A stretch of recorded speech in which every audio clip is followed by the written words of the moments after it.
Minutes. Thank you, Madam Chairman.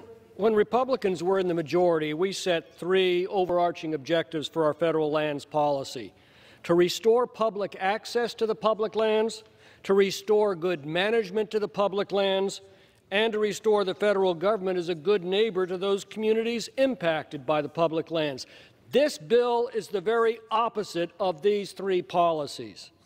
The purpose of America's public lands was to set aside our most beautiful tracts, in the words of the original Yosemite Charter, for public use, resort, and recreation for all time.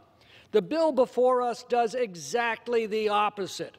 It imposes severe restrictions on the public's use of 2.5 million acres of their own lands. 1.5 million acres would be put off limits to such innocent things as mountain bikes and strollers, and would remove roads to reach campsites or even allow emergency equipment to access. It also designates 843 additional miles of our rivers as wild and scenic. Think that sounds good? I can tell you that that designation on the Merced River in my district has been used to close many traditional tourist amenities at Yosemite Park, including swimming pools, raft and bike rentals, horseback riding stables, and ice skating and lodging facilities. Public use, resort, and recreation becomes look but don't touch. The health and vitality of our forests depends on active scientific forest management.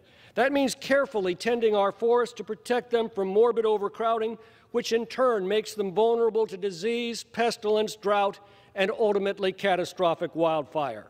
Excess timber comes out of the forest in one of two ways. It's either burned out or it's carried out.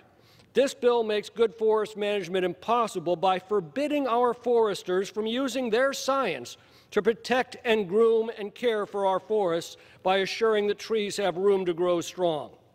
And finally, this bill ignores and insults the communities directly affected by this massive federal land grab.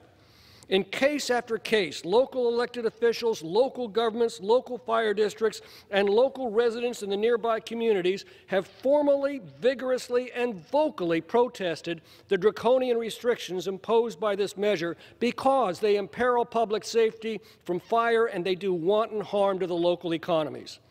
This bill reverses the three objectives set by House Republicans. Instead of restoring public access to public lands, the Democrats restrict and deny it. Instead of restoring good management to the public lands, the Democrats forbid it. And instead of restoring the federal government as a good neighbor to those communities impacted by the public lands, the Democrats give those communities the finger. You know what Obama said about elections having consequences? Here it is in real life. I yield back.